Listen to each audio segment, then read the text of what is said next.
All right, welcome back into TexAgs Radio, presented by David Gardner Jewelers, my Rollo Insurance Studio. Richard Zane's got a Rollo Insurance Studio, and so does Olin Buchanan. As we continue the conversation, we go live to Omaha, where we can find Richard Zane. Richard, we've kind of been all in our emotions here because yesterday was such a roller coaster day from being there, right? So we're watching it on television and having these emotions with our family and kind of walking back and forth. From a press box perspective, from you being there, just kind of take me through yesterday for you. I'm not so sure yesterday was like a roller coaster of emotions, right? Like you were 7 outs away from winning a national championship, and to say that out loud this morning, it kind of stings a little bit more because you were so close, or you felt like you were so close. But 7 outs is still a pretty long way away. You still got to get some key outs. You got to go through that really, really tough lineup to navigate. You would have had to have seen Christian Moore again, and you saw him in the ninth inning. But when Dylan Dreiling hits that home run, it's kind of like, all right, kind of expected this because A&M's pitching staff had battled in and out of jams each and every inning. It felt like up to that point. There was only, I think, one 3-up, 3-down inning, and it was from Wilson, I think, in the sixth, if I'm remembering correctly. Yeah, it was the sixth. He got a 1-2-3 inning, and Moore was the final out of it, or something like that. And then, of course, no, Moore led off the seventh and walked. Yeah, so he got whatever. It doesn't matter. They went through. They went in and out of jams the entire day. So you're not going to hold Tennessee's lineup down the entire time, and if you do, it's a miracle. So the fact that they hit a pair of 2-run home runs is not surprising to me. And then Drew Beam only giving them 4 innings was kind of a win. I thought it was a win. I thought A&M was going to have a chance to tax the bullpen, but the job that Aaron Combs did yesterday is going to be the stuff of legend and historic stuff that if Tennessee wins this title, Volunteer fans are going to talk about for a long, long time. The same way that if Texas A&M wins tonight, we're going to talk about Justin Lampkin and his 8 scoreless innings over his first 2 outings in Omaha for a long, long time. So Combs was really the story of the game. They held the A&M offense down, which is going to happen, right? A&M has held the Tennessee offense down for the most part over the first 2 games of this series, and now you get the most anxiety-inducing game possible, one game for a national title, and you got to play the best team in the country to get there. But I think A&M's capable of doing it. They'll just have to continue playing their best brand of baseball to get it done. Are we confident that Lampkin is completely over any issues that he had earlier in the year with, and that he has the intestinal fortitude to how did you just describe the game tonight? The intestinal fortitude to get through a game that's the biggest game, quite frankly, in the history of Texas A&M baseball.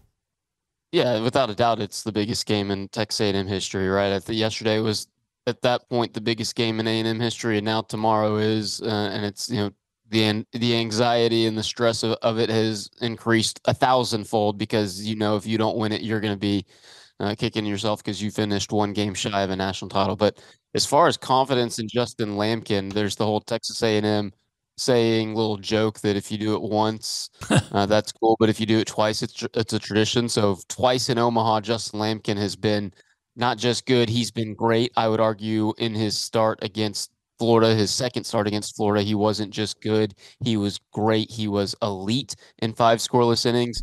I caught something on the TV the other day, or yesterday, when I was running around the press box trying to get my final things taken care of before the game started, and it was on ESPN, and they're showing the shot of Drew Beam coming in from the Tennessee bullpen, and they're showing his stats from previous in Omaha, like his 2 starts, he's got like a sub-2, maybe a 1.39 ERA. And I'm like, that's impressive.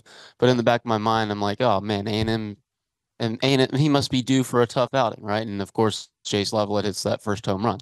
But then Drew Beam settles in and is Drew Beam and keeps that ERA around where it was.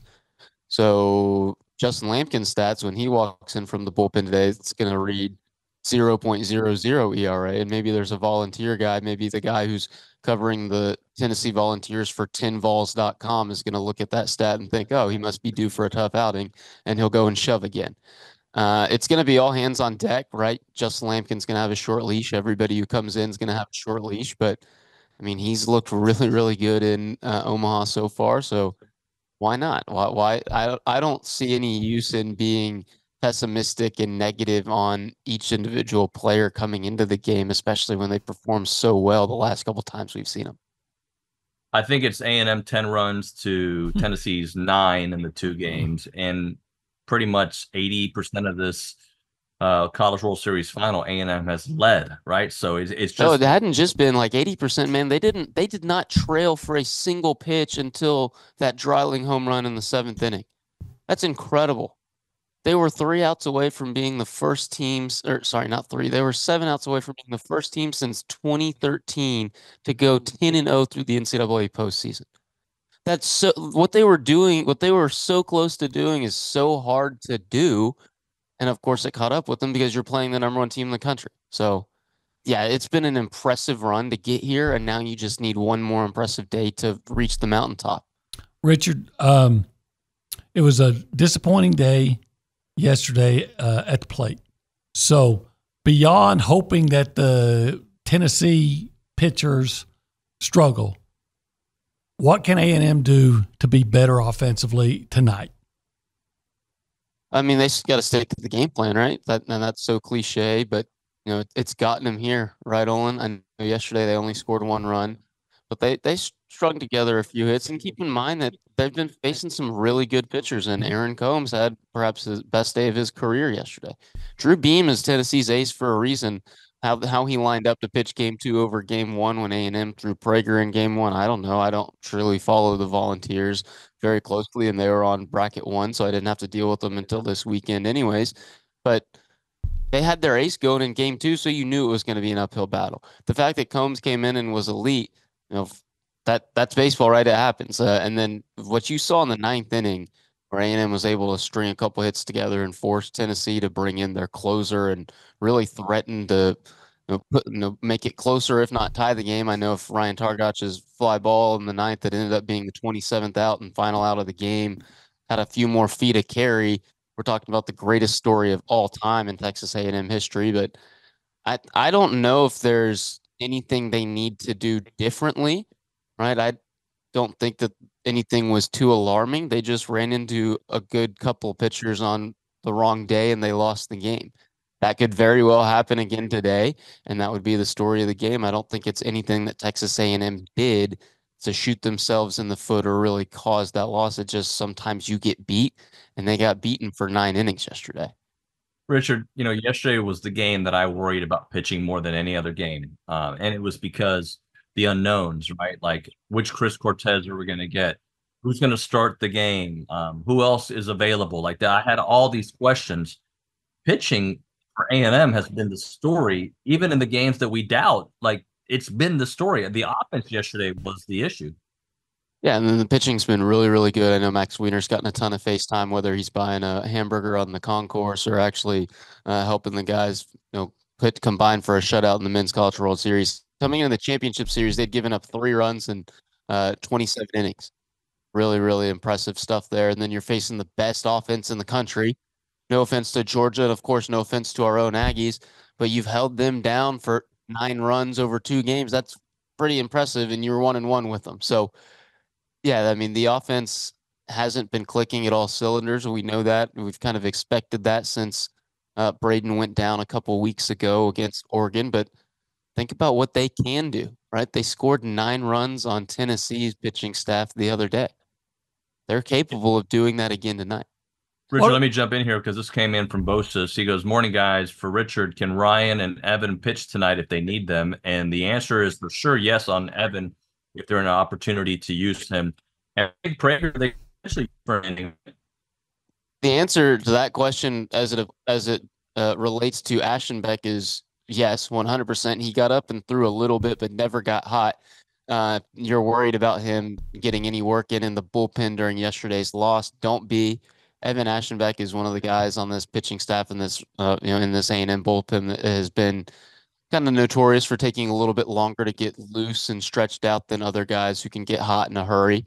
So he's available and he's fresh. He's as fresh as he can be through 3 innings in game 1, 2 2/3 rather. But I mean, if you've got to give the ball to Evan Aschenbeck with a chance to win the College World Series, you absolutely do it.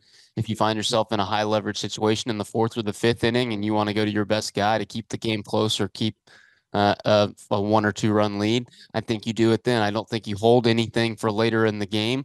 And as far as Ryan Prager goes, this is game 3 of the Men's College World Series final. This is game 7 of the World Series. This is the biggest stage. Each and every person on this Texas A&M pitching staff that is not named Chris Cortez is going to be available tonight. Period. You don't need to ask that question anymore. It's a good question, but that's the answer. If you have to throw somebody, if you got to use a bullet, you do it because you want to win a national championship. Think back to last year when LSU won the national title. Paul Skeens started game 1, and in about the 7th inning, he took his walk out to the bullpen. He never came into the game, but he was ready if they needed him. If Ryan Prager has to walk out to the A&M bullpen at any point during tonight's game, I won't be surprised in the slightest. If you think Ryan Prager can get you an inning or 2 to help you get to the promised land, you don't hesitate. You fire that bullet. Richard, great stuff, man. Thanks for your hard work there. We'll catch up with you hopefully on the drive, maybe not in the hotel or the Airbnb tomorrow, leaving Omaha. Thanks, buddy. No, we're leaving tomorrow at like 5:30 in the morning, win or lose, David. So you'll have to call us from the road, and then Wednesday morning I'll be back in the office finally. So looking forward to it, brother. Thanks for your hard work. I have a question. What's up? Why are you using the portrait mode feature? Is it because the bed that's behind you is unmade? No, the bed is made. Oh, okay. I think it's weird to look at a bed. I mean, I make my bed every morning, buddy. Okay. I just, there you go. Okay, you nice. Like that better? Yeah, that's better. But I thought there was maybe a reason that maybe you rolled out of bed, put on that quarter zip, and then didn't want to show the people that you were sloppy and didn't make your bed up. I woke up at 3:45 Seattle time. Yeah. All right, which is late for me, by the way. That's 5:45 Texas time. I made my bed. First thing I did. I waited for my coffee for at least 45 minutes. I started working, and here I am trying to bring the best show possible. Hey, listen, you're on the road, 2 hours behind your normal sleep schedule. Yep. Had to wake up for the people at 3:45. Good. Yeah. My good friend Jocko Willick. Yeah. Hey, how was that? Him tweeting or I guess reposting, if you will. Yeah, Braden. Yeah, it was a Braden interview that they talked about good, and Jocko quote tweeted it and said good. But yeah, this whole thing has been crazy, man. And like, how cool has it been for the program and these kids to get this national spotlight shined on them like this for the course of 3 days? And I've loved some of the content pieces that ESPN has put together. And it's super cool to get to know these kids throughout the season. And it wasn't that long ago where I'm covering them in a midweek game against Prairie View A&M or Air Force, and it's like, you get to know those guys in those games and the personal relationships, and now the country, the college baseball world gets to know them a little bit more too. And so this has been a great week, a great couple of weeks for the kids, but also for Texas A&M baseball and Texas A&M athletics. And it comes to an end today. No matter what happens on the field, this is it. And I wrote last night that if I had told you on that season opening game against McNeese, if we sat there in Bluebell Park and I said, hey, you're going to play on the last day of the season, the last day, would you have taken it? Yeah. And would you have believed it? Yeah. Yeah, I would have believed it. But it does it still, when you get to this point, you still want to win it, man. Like you're on the precipice of legendary things here. And to me, this is already legendary. Like what this team has done. They've completely changed the trajectory once again of the baseball program. It started in 2022, and this team has kind of continued and moved even past that. I think it has changed the outlook for Texas A&M athletics. Honestly, if you want me to be very frank with you, this is showing people that it can be done on that campus. And I'm not saying like there was ever any coach that didn't think it could be done, but in the big three sports, like A&M can get here, man, and they can do it in football, they can do it in basketball. They can especially do it in baseball. They can do it in softball. We've seen them do it in tennis. Seen them do it in golf. Like this athletic program can be amongst the nation's premier in every sport. And I think Jim Schlossnagel's group leading the line for the big three major men's sports is giving everybody in that athletic department, like, not just hope, but like, all right, like the rising tide raises all ships. And so I think this could permeate the entire athletic department if you're asking me. But still, you get to the final day and you want to win it, man. As cool as this has been, and I think I've been at peace with what happened since A&M got here, especially because of the injuries. I'm like, hey, them not being at full strength is going to make this run in Omaha even tougher than it already was. To beat Tennessee 2 out of 3 without Shane Sadeo and Braden Montgomery and not a full strength Jace Lavalette, man, it was going to be just a massive mountain to climb. But you've gotten there, man, and you can see the top of the mountain, and you got to take the final few steps to get there. So I've been at peace with whatever happens, but it doesn't mean that you're okay with losing it, right? With all the glory right there to be had. Ronnie, two things can be true. The fact that giving up 4 runs was a low enough number to beat Tennessee, but obviously scoring 1 run was never going to beat Tennessee. In my opinion, even though you were 9 outs away, you had to get more runs. Yeah, and it felt like you were holding on for dear life throughout the majority of that game. And it's a credit to Chris Cortez, but it also speaks to, like, when he doesn't have his best stuff, and he was behind in counts a lot yesterday, like ball 1, ball 2. Leadoff men were on the entire day, it felt like. And the Aggies kept pitching out of jams, but against an offense like Tennessee's, as you said, like, the dam was going to break. Like, you couldn't keep doing it. And Tennessee got the big swings late. A&M didn't. I thought over the course of the game, though, that was a fair reflection of what we saw take place on the field. That 4-1 win by Tennessee was a fair result, I thought. I thought Tennessee was the better team yesterday. I thought A&M was the better team on Saturday. And that's why we're split here. And these are the 2 best teams in college baseball. And it's just like every other big-time SEC weekend, these things come down to Sunday or Game 3. And you got a rubber match no different than you would in the middle of April. Now you've got it in the late parts of June for a national championship. But it's still an SEC series against the 2 top teams in the league. So it doesn't surprise me one bit that this thing has gone to 3. And I actually thought going into the game yesterday that Tennessee had a massive advantage because of what A&M's pitching was going to look like. You got 1 inning out of Zane Badmiev. He can come back. But then Chris not being just sharp and efficient, right? It really kind of limited. Somebody was going to have to get those outs in the 6th, 7th, 8th inning, right? Because you weren't going to go to Aschenbeck until probably the 8th, but maybe not even the 9th. So somebody had to get 4 or 5 outs. And, Caden Wilson, I thought he pitched okay. He made 2 mistakes. 2 mistakes, and Tennessee didn't miss them. So, it's unfortunate for him. I'm not upset with him at all. I think, again, that was a fair I thought Tennessee had earned that win. I thought Tennessee had probably done enough offensively to score throughout the course of the game, and they just never got the big hit, and then they got one in the 7th and the 8th inning. So, somebody was going to have to go out there between Cortez and Aschenbeck and try to get outs. And you can argue, who it should have been, but somebody was going to be in that spot, and it was Caden Wilson's name that got called, and I thought he competed in the strike zone, got a massive double play to get out of an inning, and then just made 2 mistakes, and Tennessee didn't miss, and they punished him. And so that was the story of the game. But I still think, like you said, if you'd have told me going into yesterday that A&M was going to give up 4 runs, I'd have taken it. I mean, man, 4 runs, I think A&M can win a national championship today. Unfortunately, on the other side, I thought Tennessee pitched extremely well. Like, I thought it had way more to do with what Tennessee did from the pitcher's mound than it did with what A&M was doing in the batter's box. So, again, these weekends, they come down to who's going to execute, who's going to make more plays, and that's sometimes it takes a little luck. And A&M may need a huge break today to either stay in the game or win the game, but I would expect this one to be a dogfight, just like the first 2 were. Bronny, do you think yesterday that was base running errors or just incredible pickoff moves? Well, I think, you're about to say both are errors when you get picked off, especially getting back picked from the catcher. But they were both really well executed. I mean, Drew Beam's pickoff move was one of the best ones we've seen from righties all year. And he got Caden. I didn't think there was enough to overturn that call based off the looks we were getting on the booth. But it happens. A&M they weren't clean all day. Like in no phase of the game that I thought A&M was as good as they could be. You get picked off twice. I mentioned just being behind in counts all day.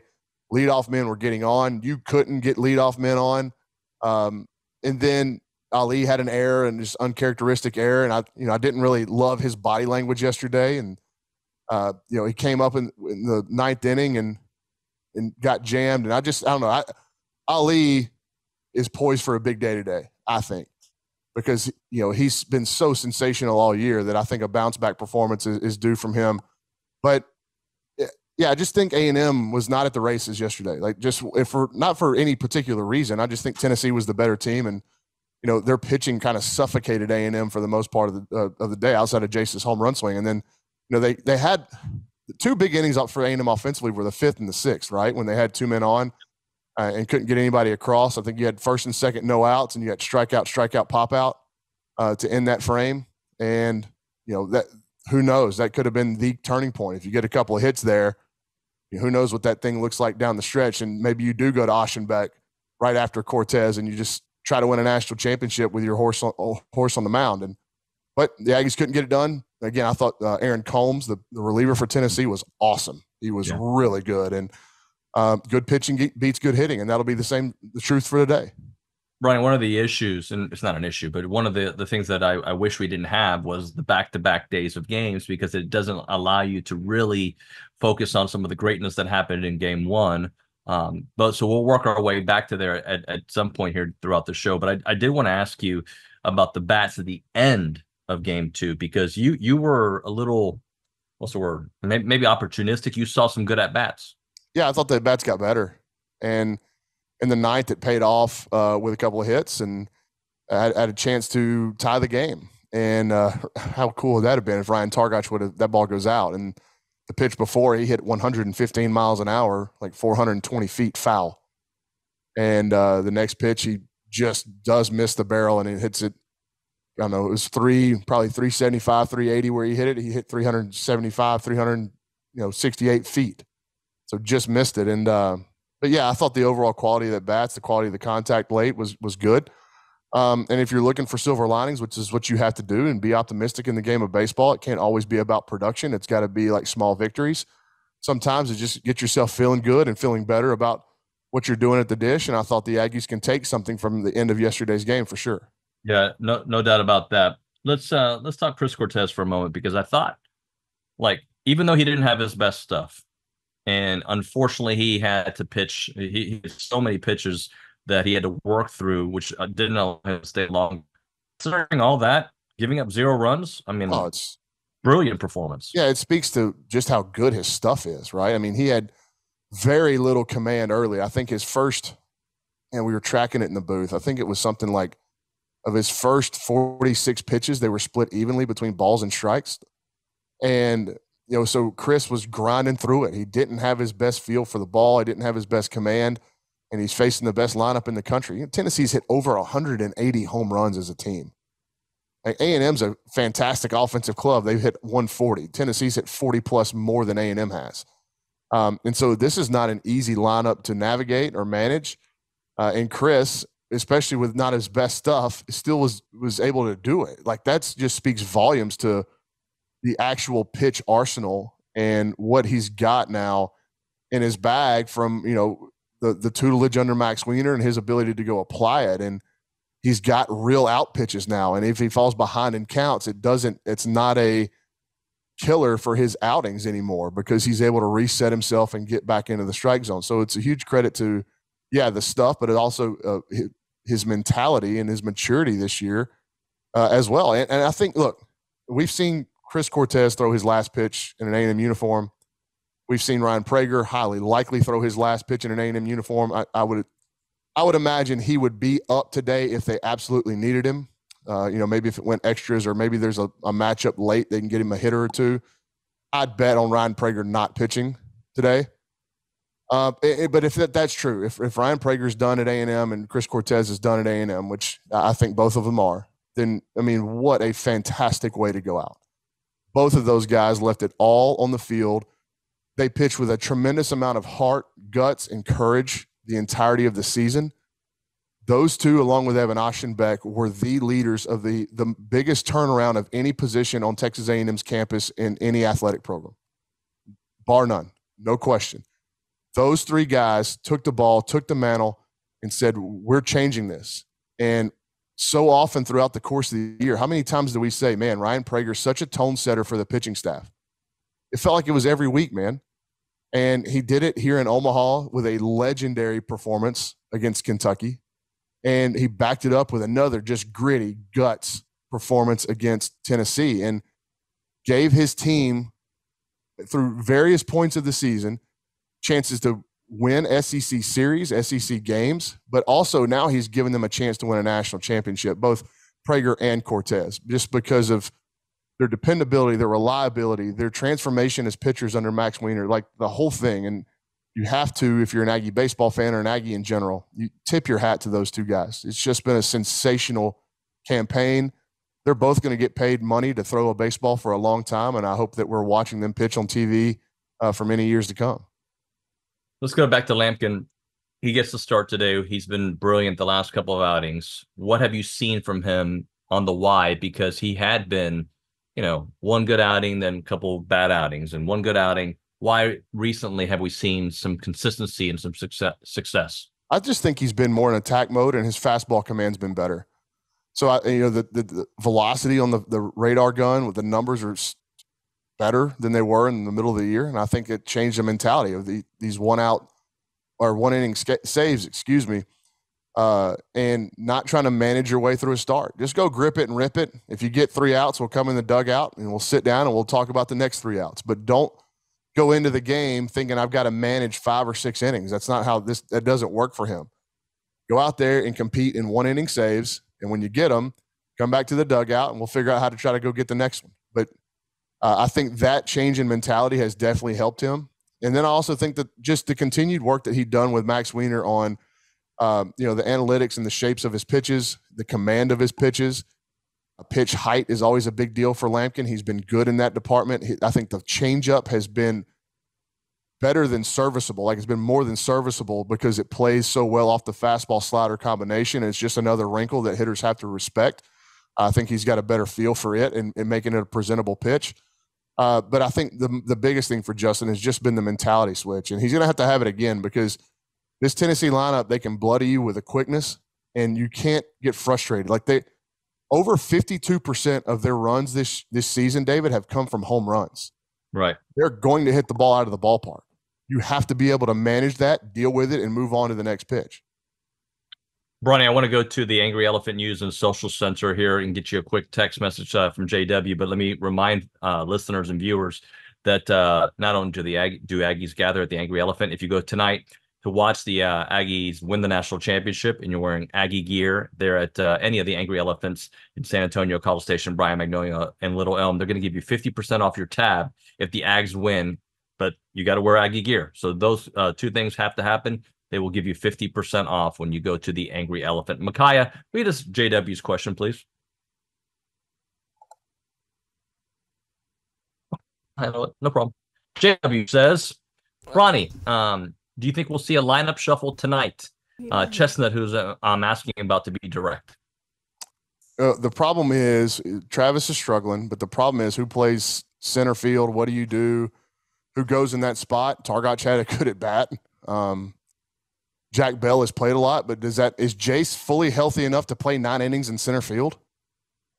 Do you trust Gavin Grahovic against a team in Tennessee who hits a bunch of balls to the outfield very hard? Do you trust him to put him in left field when he's played, 3 innings of it this year? That's a lot, man. Yep. It's just a lot with a 1-game season left. It's a lot of pressure to put on guys because of Jace's injury. We know he can play center field fine. He's an elite center fielder, but you have to move Gavin out there to left field, and then you insert somebody at second base who hasn't played a lot, whether it's Targach or Bell, and then you move Kent, who's been sensational at second base, over to third.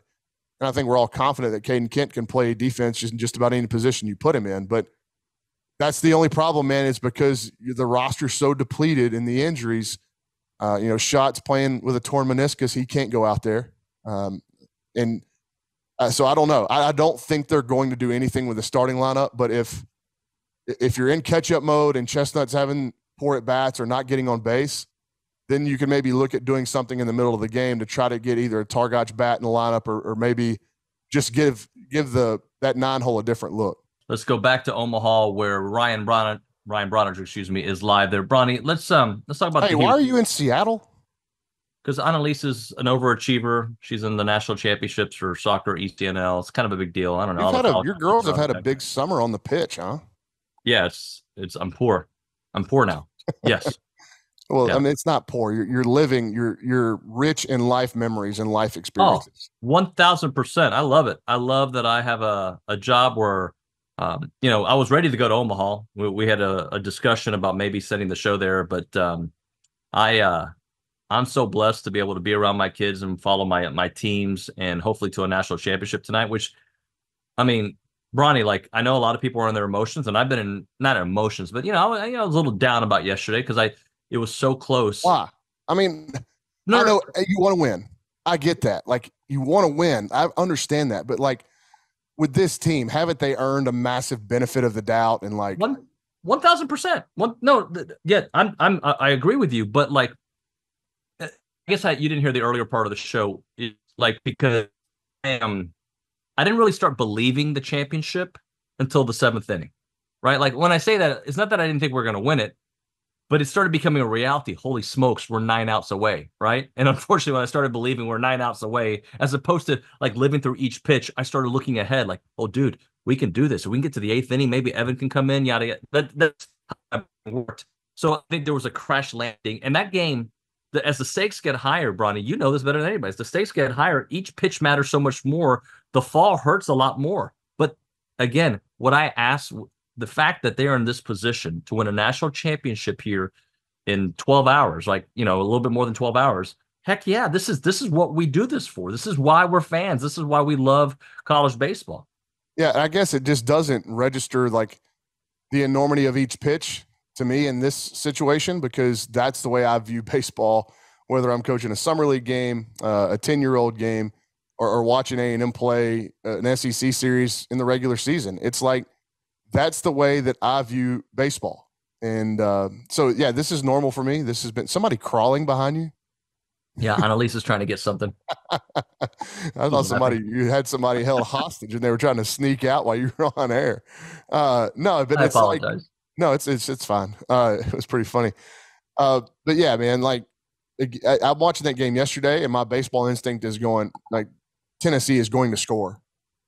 Just the way I was from about the 4th inning on, I'm like, you're going to need more runs. You better find a way to get some more runs. And so it was less about what A&M was doing on the defensive side, even though they were getting those zeros. I'm going, okay, the dam's about to burst here.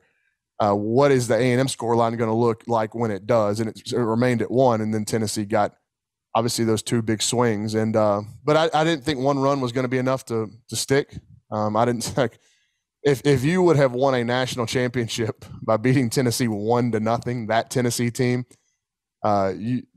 they'd talk about that game. They still will. They'll talk about this club forever, but that would have just been the ultimate cherry on top of Max Wiener's season as his first season as pitching coach. And yeah, so for me, like there wasn't a lot of emotional ups and downs yesterday because watching as much baseball as I have and intaking baseball the way I do, I just felt like Tennessee was poised to win that one if A&M couldn't get the offense going and couldn't get that one big swing. And again, I'm not down. I'm not saying that there's anything wrong with A&M not being able to do that. I thought the way Tennessee pitched was the story yesterday, not the way A&M swung the bat.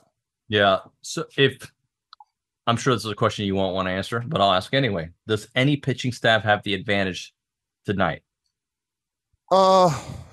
Yeah, I would think that it's hard because are you talking about who would have an advantage over the course of the season, which Tennessee would be in a better spot there on the mound because Xander Sechrist has been just way more consistent than Justin Lampkin over the course of the year. But with the way Lampkin's throwing, in Omaha, does that negate any kind of starting pitching advantage that you would give to Tennessee? I think it might. The way Lampkin's pitched lately has been sensational, but he'll hand the ball to somebody.